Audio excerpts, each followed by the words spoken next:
Hey folks, this is Rhykker with another installment in my Gamescom 2023 video series.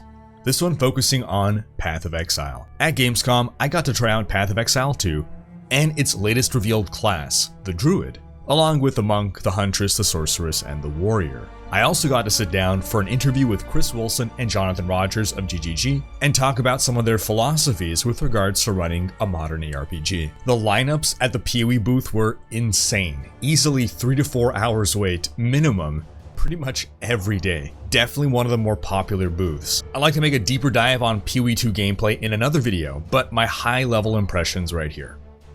PoE 2 gameplay is smooth. There's a certain degree of jankiness in Path of Exile 1's combat, and honestly in many other ARPGs as well, but now PoE 2 plays like a perfectly smooth action game. A lot of skills have movement built into them, either to engage or disengage, and so combat flows really well. Plus, the ability to dodge roll at will without a cooldown really puts the focus on the action combat, and that plus how hard the game is, gives the game an overall Souls-like feel to it. When I'm fighting a boss in Path of Exile 2, it's not too unlike fighting a boss in Dark Souls. Okay, maybe not as challenging, but the echoes are definitely there. Overall, the pace of the game is slower and more methodical than PoE 1, but we weren't given endgame characters. I do imagine endgame gameplay with a full decked out build will be a lot faster. Also, the Diablo 2 inspiration comes in loud and clear. They're adding the Sorceress, the Druid, but it's actually the Huntress that plays almost exactly like an Amazon. The build I ran felt just like a Javazon brought into a next-gen ARPG. Huntress was definitely my favorite class. Then the Monk has these interesting combo attacks. Reminded me a little bit of the Diablo 2 Assassin's martial arts, where you get these stacking combos for more powerful effect. Again though, reimagined for a modern game. Now, one big thing about PoE 2 is the design intent to reduce and eliminate cooldowns as much as possible. And that does further reinforce the action combat and make it feel less like hitting keys once they pop off cooldown. Your choices feel more deliberate. The Sorceress is a bit of a rare exception. She has a skill called Unleash that's on a cooldown that allows you to triple cast your next spell. In theory, I had a killer combo. Ice Nova to freeze enemies, then Unleash, then triple Comet to bring the big damage. In practice though, if Ice Nova didn't catch every enemy on screen, then I'd get my sequence interrupted before I could pull off the big nuke. So I ended up resorting to just alternating between Ice Nova and Comet, which did work pretty well. If I do have one criticism of PoE 2 combat, it's that while it is smooth, I felt like, especially on the slower animation classes like the Warrior and the Sorceress, I had my skills interrupted excessively.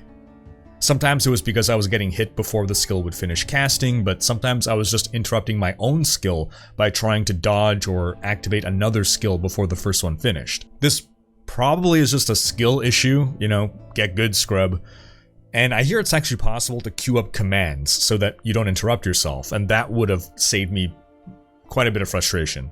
But overall, this did contribute to the Warrior and Sorceress being my least favorite classes. I enjoyed the Sorceress a lot more when I gave up on trying those big combos and was just doing quick casts. Also probably why I like the Huntress and, to a lesser degree, the Monk so much. They have faster animations, especially the Huntress. The Warrior is the class I struggled with the most. But speaking to other people who also played the demo, they seem to have similar experiences. He has very slow animations and is thus very prone to getting interrupted. It's the only class that I gave up on trying to beat the boss. I just wasn't good enough. Now, the Druid is the class I tried last, and the Druid feels more like a Diablo Druid than any Diablo Druid has ever felt. Because it looks hellish when you transform into that bear, and when it transforms, torrents of blood erupt from it, as though the transformation is physically painful. There's a ton of cool interactions and mechanics with the Druid and its different forms and being able to stand on 2 legs. And I'll have another video talking at greater length about PoE 2's classes and gameplay, but overall, I definitely got a positive impression of PoE 2 gameplay. Again, I felt the combat was a weaker part of Path of Exile, which is an otherwise excellent game in many ways. And I do not feel that combat will be a weakness of PoE 2. But now, onto my interview with Grinding Gear Games co-founders Chris Wilson and Jonathan Rogers. So, I guess first off, what are you guys most excited about right now? You mean just in the wider world, or about Path of Exile? I can answer both, sure. Yeah. Well, absolutely. I mean, I'm obviously really excited to be finally able to show more stuff about PoE 2. It's been really good. Obviously at ExileCon we had some big announcements. Today we're also showing off the Druid, which is really nice. And that's been a good one. I mean, a lot of players excited about that kind of thing. So it's nice to be able to do that. I'm looking forward to a lot of the other Path of Exile 2 content getting shown off over the coming months. Your team has been working on some amazing stuff that I get a sneak peek of occasionally, so it's going to be really awesome to see fan reactions from it too.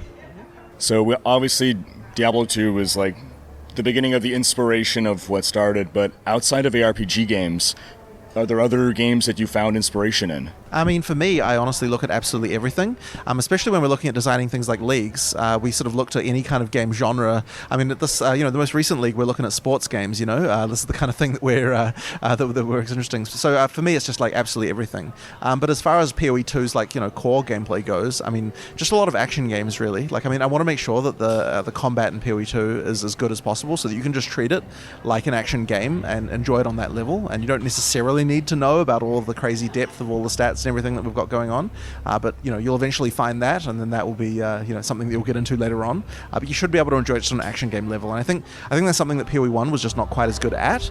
It's something we want to really make sure that PoE 2 is extremely good at. That just on an action level is very good. And in terms of other inspiration, of course, for original Path of Exile, Final Fantasy VII is a really big one. To some extent, Final Fantasy X as well, and surprisingly, Magic the Gathering in a few different ways. And also some board games, I imagine, right? Yes, here and there, indeed. Now, something that game devs 20, 30 years ago didn't have to deal with was big community, Reddit, forums, streamers, YouTubers, making their voices and opinions heard on what should be done with the game. This is something that, especially in live service games, is what you have to deal with.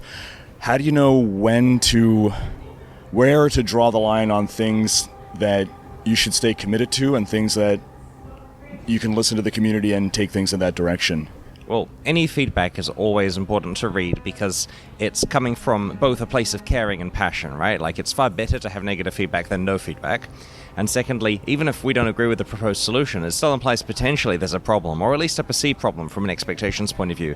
And that means either we need to solve it, either in the way they're suggesting, in a new way which solves it better potentially, or just in terms of expectation management and communication. Sometimes it's a matter of us just making sure to, when we announce something, to be more specific with better examples so that then when it comes out, the feedback is more appropriate. And, as you say, there are certainly places where you have to stick to your guns about stuff that really matters. We have the vision, as people say, and that's important because if we didn't have the vision, then the game would be very different to what it is, and this game's been pretty successful.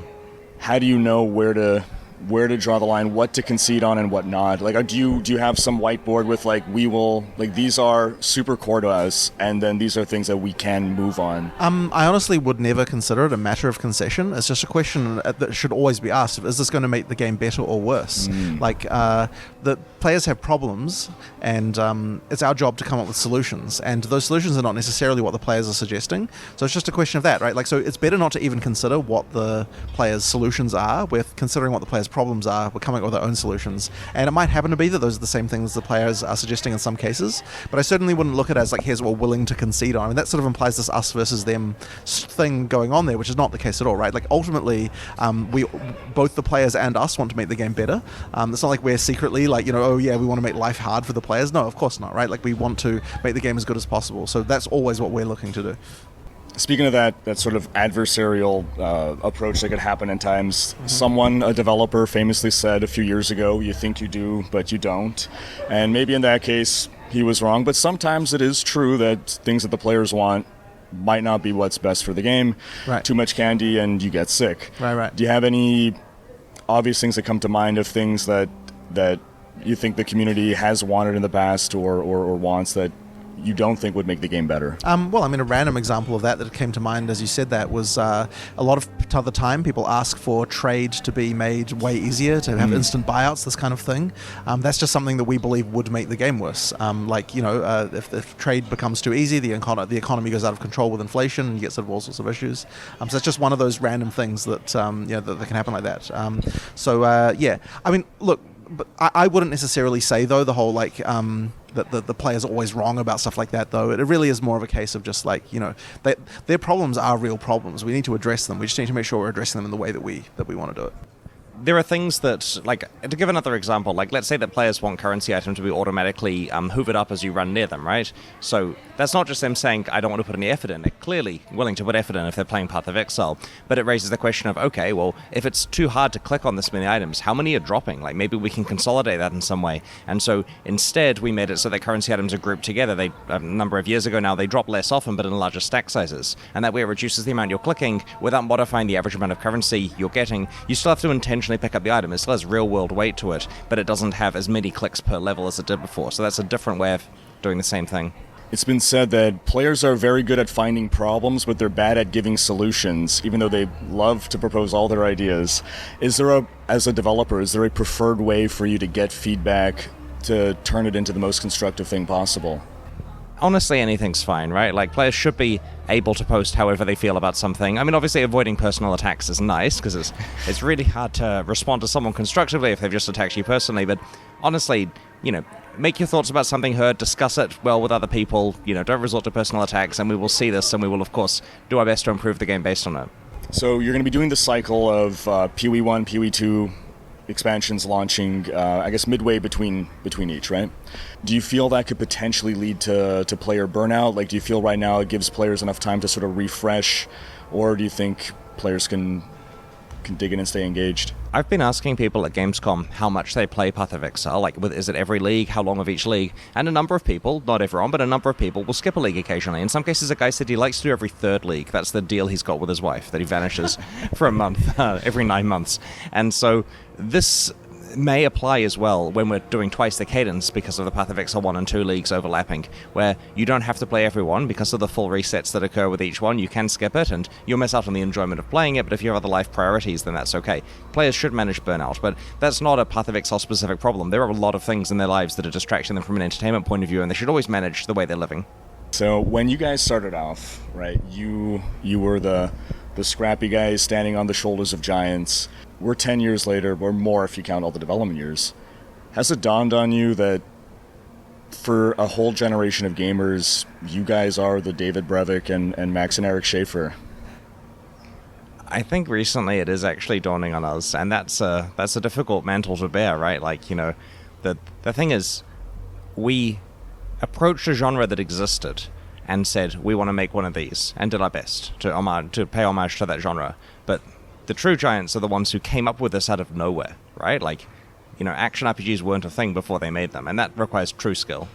I guess it's interesting because you have to be a little bit careful. Like, it's easy to think back to when we were starting out, and like there were people who wouldn't take us seriously because we were small, and yet we sort of turned into this big thing. And I think it's interesting. You sort of have to make sure that you're looking at new and up and comers and thinking like, okay, are they the like thing to us that we were to Blizzard back in the day? And like we have to be really careful about that because like it would be easy to have hubris and sort of think, oh yeah, we're dominating all the stuff. It's really great. Like we still have to make sure that we stay sort of humble and we don't think of ourselves as like in that way, because otherwise it would be very easy to stop innovating and stop doing what we need to do. So like I think it's important that we still sort of, as I said, stay humble. But at the same time, it is kind of weird to think, like I still think of myself as fairly young in the industry, and it was kind of a shock sometimes to realize that a lot of the people, and I'm now one of the older people in our studio, and that was always never the case before. It's very strange being the older person in the room who's got the experience. It's a weird feeling. I mean, so Diablo 2, I mean, it had a post-release, maybe 5 years max of like active development. I mean, you guys have been doing PoE longer than the lifespan of D2. In many ways, you guys are now setting the standards for the genre that everyone else is being measured to. You mentioned, I guess, to some degree that you now kind of reflect on how other studios might perceive you. Do you feel any sense of responsibility or ownership within the genre of like being stewards of the ARPG? We're going to keep making the best ARPGs we can do, and we want to keep entertaining ARPG players, and we want to be the constant that's always going to be there. I think A contact at Steam once said to us upon our 30th release or something at the top of the Steam charts, he said, "Empires rise and fall, but Path of Exile remains." And we want to be that, right? Like, we want to be there as a thing people can turn to regardless. And other cool action RPGs will come out. They'll do some awesome stuff. They'll do some bad stuff. We want to be there as something that people can rely on being able to find and have a lifelong relationship with us. ExileCon 2 versus ExileCon 1. From your perspective of how you felt about things, going up on stage the first time versus the second time, how was the experience different? Honestly, it felt really similar in a terrifying kind of way. Really? Obviously, the secret for number 2 was less large because we weren't announcing an entirely new product, but it still was something we took very seriously. We had a lot to announce, and we were a bit worried, right? Like, we were about to tell people, hey, look, there's a year before you get to play it, We had confidence in the game separation announcement. Obviously, there's a bit of a shock to some people, but we knew that's the right choice. Having an entire year was difficult for us because it's so tempting to try to rush it out, right? Like the stuff you can see here, a number of journalists have said to us this week, "Why didn't you release this today? It's ready." And we're like, well, that's the bit we're showing you. The rest of it's not. So it's certainly... It was worrying to announce an entire year until it was released because that's a long time for people to wait. But we knew it was the right thing schedule-wise. Honestly, in terms of stressfulness, I think ExileCon 2 was actually harder in a lot of ways than ExileCon 1. I think that's partly because the amount of content we had to make for the demo was so much larger, a lot more polishing to do. And it just, I don't know, maybe it's just that you sort of forget how stressful these things are. But it was really hard. The amount of content to make, and also just the timing of the way that the leagues were with regard to each other, and all of the stuff we had to make. Yeah, it was just it was hard. But the event went really well. I was really happy about how everything went. But my God, putting on one of those events is way more work than it might seem. It's tough. The tricky thing is you have to announce dates ages in advance, right? So we work out our ExileCon date, and then we're like, okay, when are we going to release Trial of the Ancestors after it? First pass was a week after. We thought, no, we need more than a week. People are going to be tired from the event. Let's call it 2 weeks. And then as we're getting closer, we realized we have to focus on getting ExileCon sorted. Some of the Trial of the Ancestors stuff isn't getting as much attention, so we figured we'll buy an extra week so that we have a full 3 weeks to get it finished, which was enough time, and we sorted it out. We just didn't count on the fact that after a convention, everyone gets sick for a while, right? There's a good week of a lot of people very sick after the convention from seeing and shaking hands with so many fans. And so our Trial of the Ancestors release date was on the day we then had to fly to Germany. So, I woke up early in the morning to do bug triage, followed by getting on a plane to come here. It's been a relentless schedule, because in that time, of course, we also had to prepare this demo and get everything sorted out. And it worked perfectly. Everything's been great, but it's been a very difficult year, for sure. Is there anything else that you guys wanted to talk about? Any other message you wanted to get out? Honestly, it would be really nice if everyone could just try the game, right? We've got a bunch of people here at Gamescom who've been able to try out the build, and just experience what it's like to kind of play the in my opinion, what is much better combat in PoE 2. And hopefully, if anyone's coming to PAX, we're going to there very soon, and you could try the build out there as well. I just wanted to thank everyone for being such great fans. We really appreciate you all, and thank you very much for your time as well. It's been great to see your support. And that's going to wrap up this video. But stay tuned for more Path of Exile coverage, and if you want to try the latest PoE League, check out our video on 10 starter build recommendations. Thanks for watching. Special thanks to my Twitch, Patreon, and YouTube supporters for making these videos possible. If you enjoyed this video, please share it, check out these other videos, and subscribe to join Rhykkers Raiders for more ARPG content.